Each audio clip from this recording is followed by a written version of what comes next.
Indicator 1.3, teachers have formal roles in the decision-making process regarding school initiatives. Our baseline that we were aiming for was a mean score of 3.5. Our mean score was 3.7, so it did not fall below that 3.5 threshold.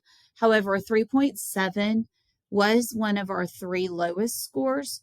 So we have named this as a growth area and have intentionally taken steps to improve this area.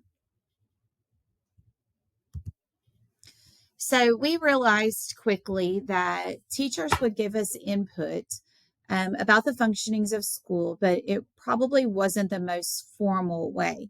So that we knew that the way to improve was to create a formal structure of our teachers.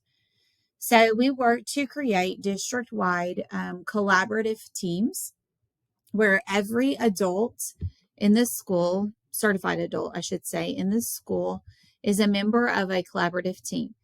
Some adults are members of multiple collaborative teams.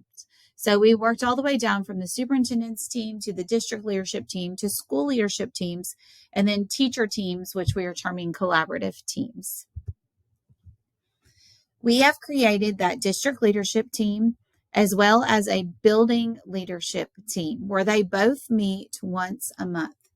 So the district leadership team is comprised of the superintendent, the administrators, and then one person from each building, which is our building learning coordinator.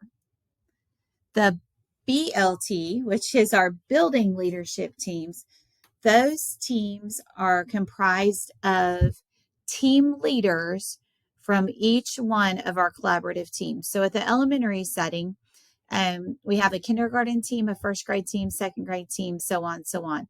So there's one teacher leader that leads the kindergarten team. She is on the building leadership team. Same for first grade. We have first grade teachers. One of those first grade teachers is the team leader.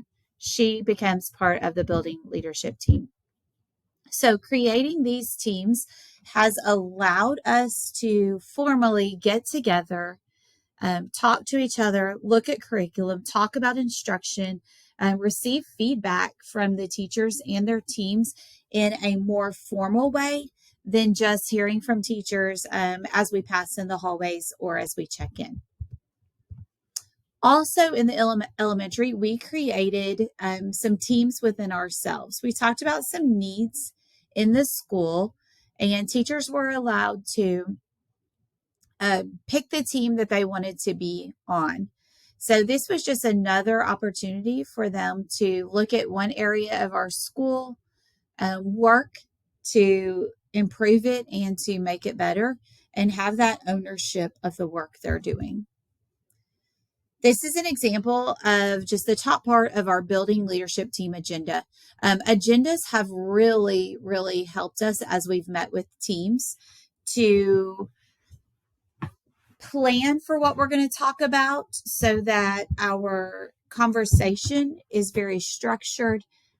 Team leaders, or I should say anyone that is a member of one of the teams, has the opportunity to help build the agenda so that they're making sure that their concerns, their suggestions, just what they want to talk about to improve, that there's an opportunity for that to come up in the conversation.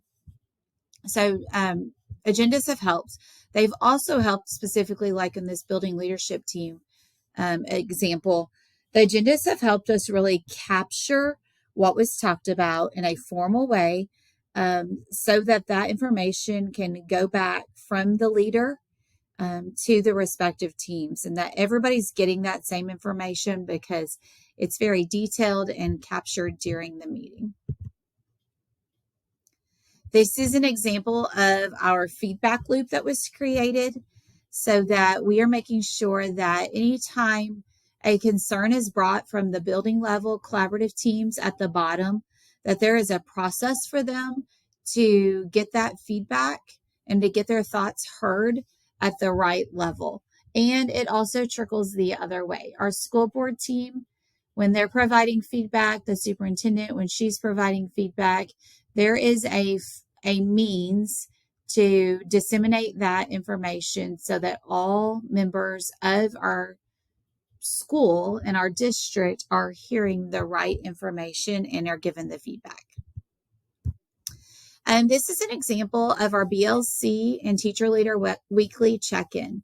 So I mentioned that we have one person called our BLC, our Building Learning Coordinator, who works in the building, but is also a member of our district leadership team. So in the elementary case, it is our Dean of Students. She is our Building Learning Coordinator.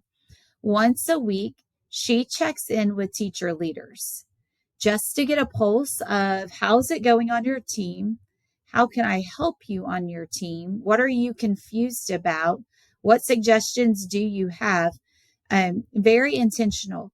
We were doing this just through conversation, and we quickly realized that we needed a place to capture it so that we would have that information so that we can see commonalities between the teams.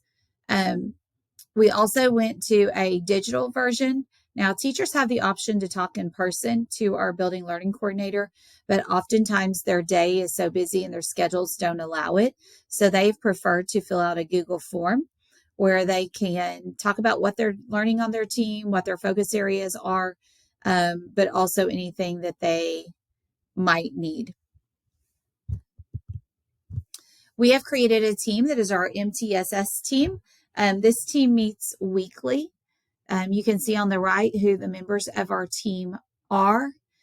This is new, and it has been one of my favorite teams so far. Teachers, when they have a concern about a student's well-being, or they're having difficulty with a student behaviorally, or anything of that sort, they can bring a student name to the team.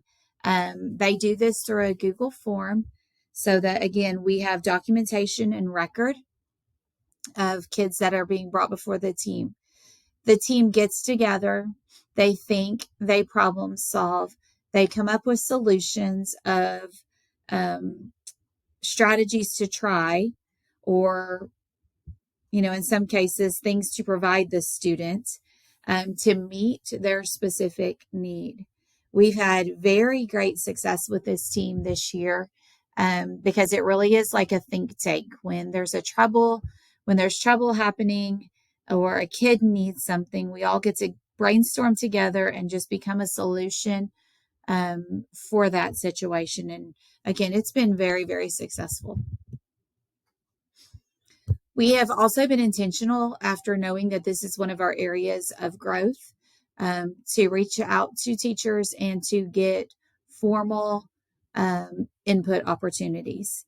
Again, I felt like we did a great job of listening to teachers, but it wasn't always formal, where they've had to sit down and document or put it somewhere. So like this example is from a Google form as we were planning our summer PD to get their input on what days would be best. We have a new curriculum, a new reading curriculum in our elementary school. And so we met together multiple times as teachers to look at the choices of curriculum, and we narrowed it down to 2. And then we sought the input of the teachers on which curriculum they thought that we should purchase. It was 100% consensus that we all went with the same curriculum. And so that is the curriculum that we ended up purchasing for our teachers. Also, we've provided an opportunity for a check-in form. This check-in form lives, if you will, on our elementary hub. Our hub is a document with all the things that teachers might need. It's just a quick link, if you will. And at the very, very top of it is a check-in form.